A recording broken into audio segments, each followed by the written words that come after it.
बात को लेकर चर्चा कर रहे थे कि सीएम योगी आदित्यनाथ आज उत्तराखंड के दौरे पर है। क्या कुछ कह रहे हैं, सुनवाते हैं। लोक गायक और लोक परंपरा को आगे बढ़ाने वाले सभी उपस्थित महानुभाव और बनास ग्राम पंचायत से जुड़े हुए सभी मेरे उपस्थित बहनों और भाइयों, मां विंध्यवासिनी के इस पावन धाम में मां गढ़वासिनी के इस पावन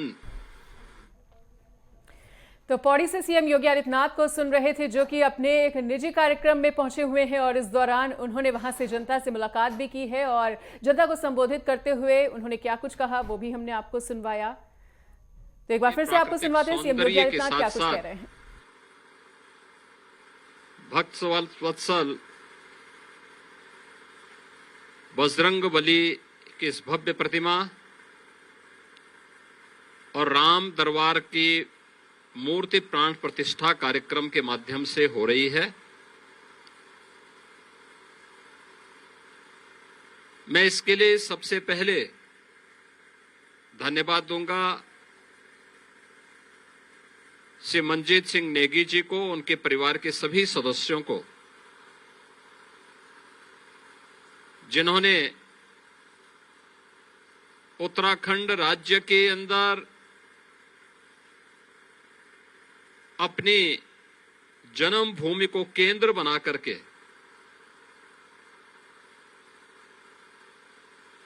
वहां पर न केवल अपने पारिवारिक परंपरा का दायित्व कर रहे हैं, बल्कि अपने इष्ट देवों को भी स्थापना का कार्य संपन्न करते हुए उन्होंने अपनी मातृभूमि के प्रति अपने उत्तरदायित्वों का निर्वहन करने के साथ साथ उत्तराखंड के नौजवानों को इसके माध्यम से एक नई प्रेरणा भी दी है। उत्तराखंड देवभूमि है और उत्तराखंड की इस देवभूमि पर पूरा देश और पूरी दुनिया बड़े गौरव के साथ इस भूमि को सम्मान देती है। ये मेरा सौभाग्य है कि इसी भूमि पर मुझे जन्म लेने का सौभाग्य प्राप्त हुआ और आज उत्तर प्रदेश के अंदर सेवा करने का अवसर प्राप्त हो रहा है।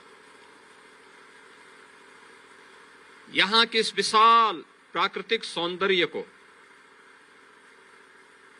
जिस तन्मयता के साथ और जिस तत्परता के साथ सुरक्षित करने का कार्य आप सबने किया है, वो अत्यंत अभिनंदनीय है।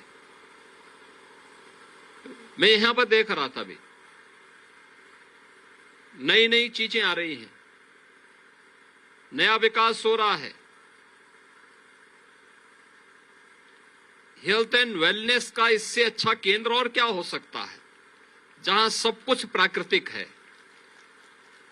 जहां की यानी दुनिया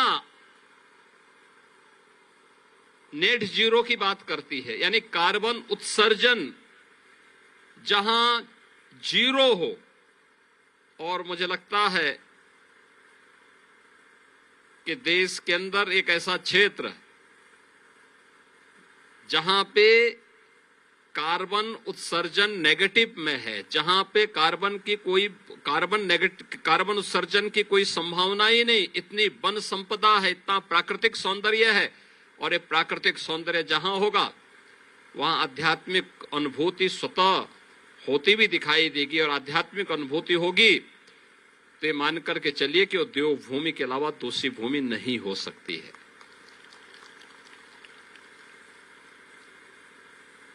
इसी देवभूमि से निकली हुई दो पवित्र नदियां मां गंगा और यमुना जब प्रयागराज में मिलती हैं तो वह अदृश्य मां सरस्वती के साथ मिलकर के त्रिवेणी संगम का निर्माण करती है। और वहां पे जब त्रिवेणी संगम बनता है तो महाकुंभ का आयोजन होता है।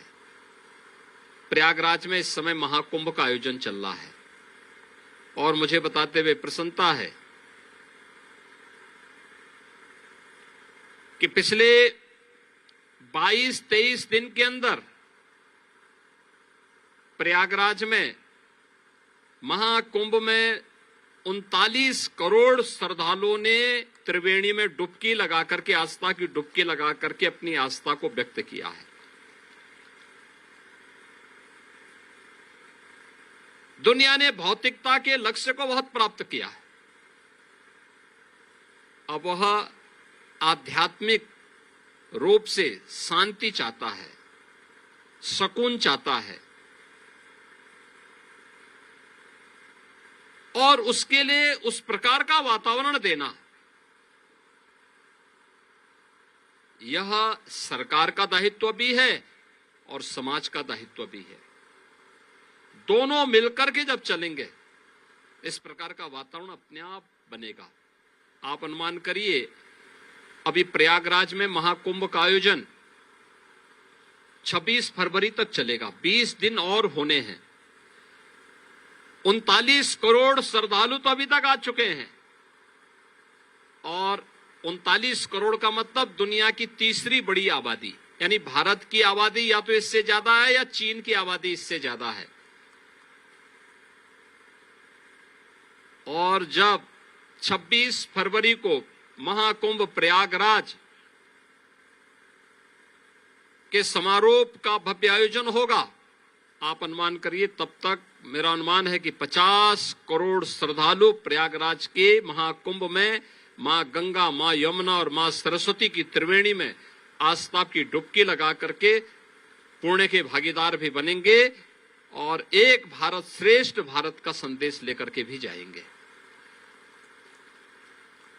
वास्तव में जो ये तीर्थ हैं, मां विंध्यवासिनी का धाम हो, मां गढ़वासिनी के धाम हो, हमारा बद्रीनाथ धाम हो, मां केदारनाथ धाम हो, मां गंगोत्री और मां यमुनोत्री के धाम हो, हरिद्वार ऋषिकेश हो, या फिर जितने भी हमारे धाम हैं, ये सभी वास्तव में राष्ट्रीय एकात्मता के केंद्र है। लेकिन राष्ट्रीय एकात्मता को मजबूती मिलेगी तब जब अपनी मातृभूमि के प्रति हमारे मन में उस प्रकार का एक सम्मान का भाव कूट कूट करके भरा हो। उत्तराखंड ने अनेक विभूतियों को जन्म दिया। उत्तराखंड का सौभाग्य है कि उत्तराखंड इस देश की रक्षा सेवाओं के लिए भी और देश के अन्य तमाम प्रतिष्ठित संस्थानों के लिए भी अपने सपूतों को देश की सेवा के लिए समर्पित करती है। अभी इस कार्यक्रम के में आने से ठीक पूर्व मुझे देश के पहले chief of defence staff general Bipin Rawat ji की प्रतिमा पर पुष्पांजलि करने का अवसर प्राप्त हुआ। इसी उत्तराखंड की भूमि में उनका जन्म हुआ। कितनी सहजता, कितनी सरलता, लेकिन राष्ट्र प्रेम उनके मन में कूट कूट करके भरा था।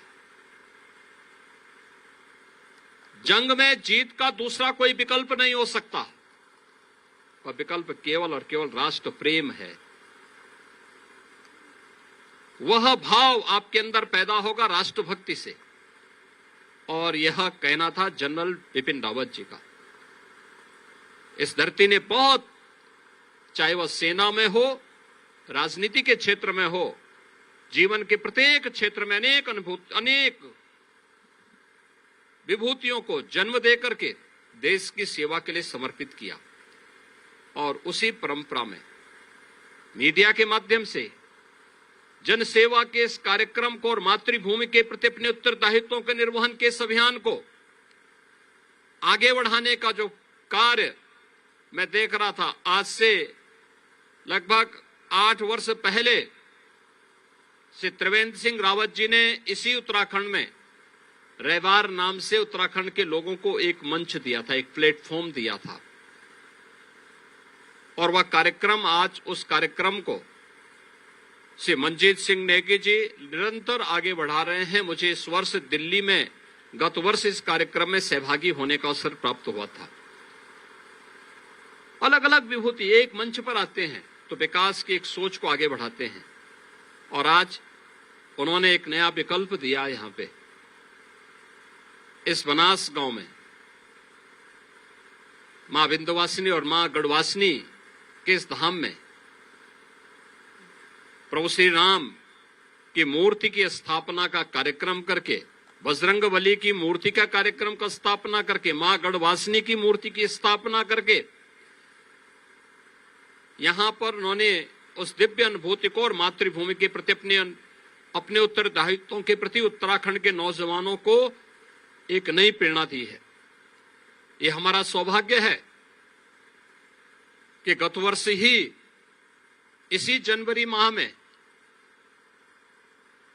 आदरणीय प्रधानमंत्री जी के कर कमलों से 500 वर्षों का इंतजार समाप्त हुआ और अयोध्या में प्रभु श्री राम के भव्य मंदिर और रामलला की मूर्ति की प्रतिष्ठा का कार्यक्रम संपन्न हुआ। और इस बार हमें इस गढ़वासिनी देवी के इस धाम में प्रभु श्री राम की इस भव्य मूर्ति राम दरबार के साथ स्थापित करने का अवसर प्राप्त हो रहा है। मैं मंजीत नेगी जी को, श्रीमती चेतना नेगी जी को और उनके परिवार के सभी सदस्यों को, उनके मित्रों, शुभचिंतकों को इसके लिए मैं हृदय से बधाई देता हूं, अपनी शुभकामनाएं देता हूं और विश्वास करता हूं कि मां गढ़वासिनी उनकी मनोकामनाओं को पूर्ण करते हुए इस मातृभूमि के प्रति पूरे उत्तराखंड वासियों को एक नई प्रेरणा प्रदान करने का भाव जागृत करेगी। इस विश्वास के साथ मैं आप सबके प्रति अपनी शुभकामनाएं देता हूं। धन्यवाद। जय हिंद।